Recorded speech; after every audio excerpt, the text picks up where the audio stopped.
A plague, not a pledge. Let's talk now to the lead author of this pledge, Congressman Kevin McCarthy. He's the Republicans' chief deputy whip in the House. He's joining us live from Sterling, Virginia. So, Congressman McCarthy, some comparing this to the contract with America, some obviously calling it a plague on America instead of a pledge. Why did you choose to call this a pledge?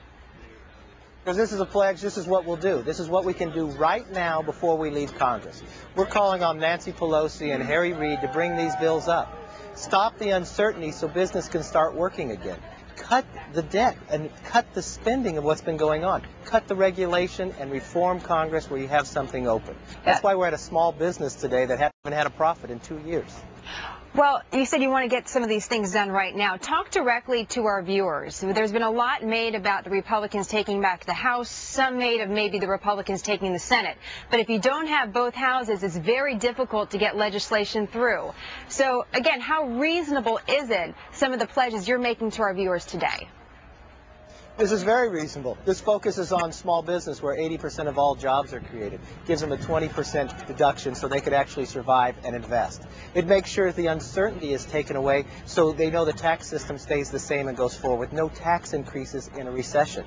It takes away regulation where these agencies are putting new regulation on business, 191 of them out there. That it means it's just would cost America's taxpayers more $100 million in business. It says it first has to be voted on by Congress. But can you actually do that without having the majority in both houses? Oh, yes, we can, because I will tell you the American people that we've been talking to for the last 2 years asked for this. And when they came to talk to us, we never asked what party they were affiliated with. They want a job, and they want to take down the debt, and they want to change Washington. That cuts across all parties. This isn't about Republican, Democrat, liberal, or conservative. This is about the American people. But you do mention the Democratic Party directly in the pledge, as well as President Obama. And some would suggest the reason we have this administration in place right now is it was the reaction of the American people to the previous Republican administration. So how are you and this pledge different?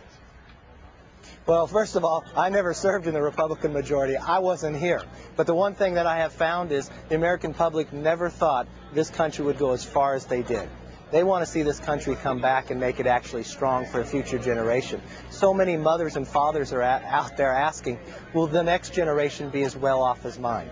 And that's what we have to restore, and that's what this pledge does. These are items that we can take care of right now, be passed before we leave Congress. The only thing this Democratic majority is talking about is ending early, going home, and leaving the uncertainty looming out there to the American public.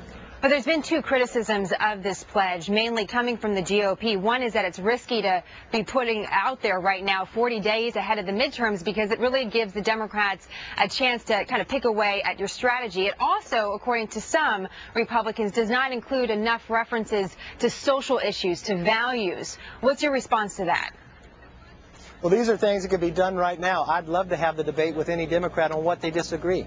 Do they disagree that small business creates jobs? Do they disagree with the idea that government spends too much? Do they disagree that a bill should be put online for 72 hours and actually read before it's voted on? Do they disagree that you actually have to have the constitutional authority listed in the bill that you introduce? I find that hard to disagree with, but the majority in Congress today, led by Nancy Pelosi, believes that. And we think the American people want this. We talk to them, we discuss them, and that wise we lay it out very boldly. We have ideas, and we have ideas to take this country back.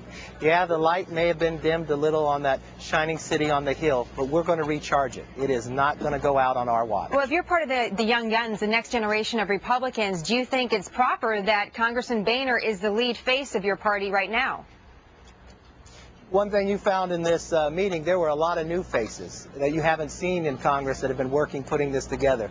Leader Boehner has been doing a great job about bringing us all together. This is a microcosm of society that's crossed America. This isn't just within Congress working on this. We went to the American public. The American public has the ownership of the pledge, and that's why we asked the America to join with us and fight to bring these to the floor. Ask Nancy Pelosi to allow us to have the vote, and let's really see where America stands. Congressman McCarthy, we appreciate you taking some time to join us today.